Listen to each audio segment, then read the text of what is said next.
வணக்கம். We will see IFRS now.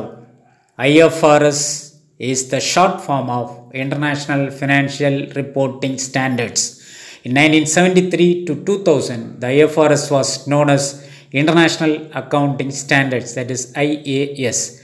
It issued accounting standards till 2000.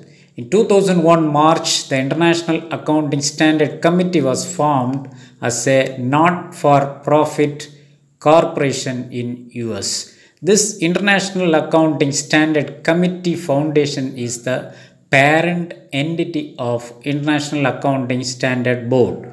It is an independent accounting standard setter based in UK. Hence, in 2001, the International Accounting Standard Board took up the responsibility of developing new accounting standards, and the name was changed to IFRS. IFRS set common rules so that the financial accounting statements of different companies can be consistent, transparent, and comparable around the world.